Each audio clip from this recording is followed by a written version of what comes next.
Hi,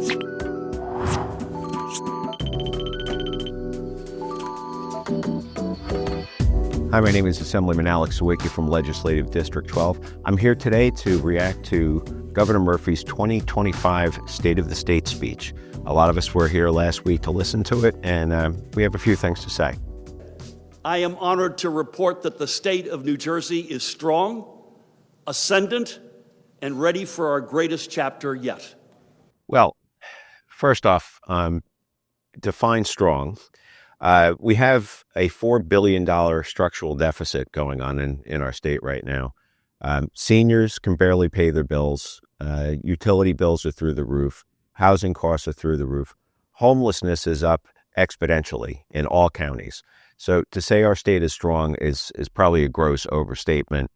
Our absolute top priority, as it has been, I might add, since day one, is delivering economic security and opportunity to every New Jerseyan. Anybody feeling economically secure right now?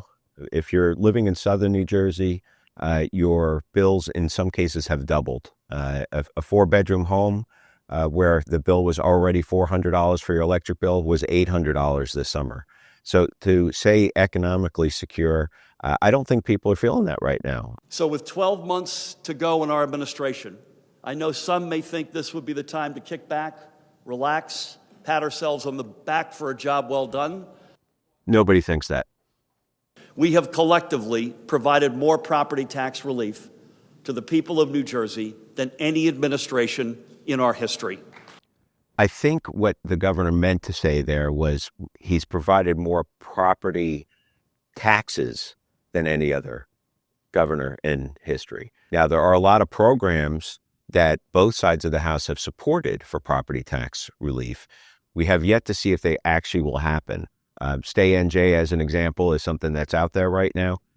With the way this budget's going and the ability to fund it, it's questionable. So I hope to see that kind of stuff coming soon. But to say it's been happening, I think is, again, a gross overstatement. But let's keep going. With our most recent budget, we became the first administration in history to fully fund New Jersey's school funding formula. Okay, this one is personal. Over 140 school districts last year lost over $100 million in school funding. They literally had to sell elementary schools to close their budget gap. They fired hundreds of teachers. They've had to cut classes like AP classes. They've had to cut full sports teams. Not only did we not fund a ton of school districts where they're hurting right now, we funded more school districts that are failing. And those same school districts are so full of cash now that they feel they can spend $1 million, for example, on a travel budget so their administration and their school boards can go to places like the Bellagio in Nevada. All of my school districts combined don't have $1 million travel budget. But these other school districts that are getting the funding from the ones that are losing it have so much cash they don't even know what to do with it. Apparently, there are more moving vans coming into New Jersey than leaving. Google the governor's 2022 address. He literally said that exact same line. If you Google the state with the most residents leaving right now, anybody can do this right now, the results will tell you in 2023, New Jersey was number one for residents leaving. It will also tell you that's for the 6th year straight. One of the biggest barriers our families face when it comes to building wealth is the skyrocketing costs of housing. And that is why last year our administration worked with all of you to pass the most sweeping affordable housing legislation in more than 40 years. I appreciate the governor acknowledging the rising costs in housing. Housing costs have gone through the roof, between 30 and 40% in almost every county in the state. People are becoming homeless, not because they're not working, because they can't afford their rent or their mortgage anymore. Our affordable housing program in this state is a disaster. All right. And the fact that it's being pushed into towns that are ill-equipped to support affordable housing, where you need things like buses or trains or other infrastructure that don't exist that you see in some of the cities, is part of the problem. If we just focused on bringing prices down in general, everybody could afford to live here. But when you're taxed when your tolls go up, when prices for food and utilities go up, you can't afford housing. That's the problem. Have policies that bring that stuff down, and we can all afford to live here. Yes, the budget is bigger because that's what happens when you finally pay your bills and you actually meet your obligation to the people. This was my favorite part of the State of the State. Frivolous spending is not paying your bills. The budget is $20 billion bigger than when he took office. The state of Georgia has 11 million people compared to New Jersey's 9 million. Their budget is $40 billion versus our $56.6 billion budget. The state doesn't have a revenue problem. It has a spending problem. You get your spending under control and you can lower the budget, which means it lowers our taxes. So to those of you running around complaining about our administration's spending priorities, why don't you level with the people of New Jersey? By the way, they're watching. Why don't you turn around and face our teachers, our police officers, our firefighters, and tell all the hardworking people who serve our state that you want to defund their pensions and deny them their hard-earned retirement.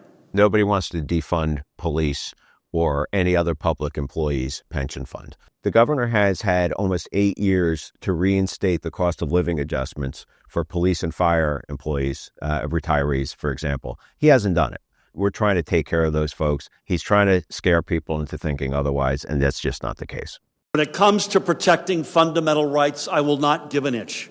Just curious if the governor saw the election results in November. The reason those results went the way they were is because the playbook that the governor and members of his party have been playing by just isn't working. People are fed up with it. The entire state was locked down during COVID.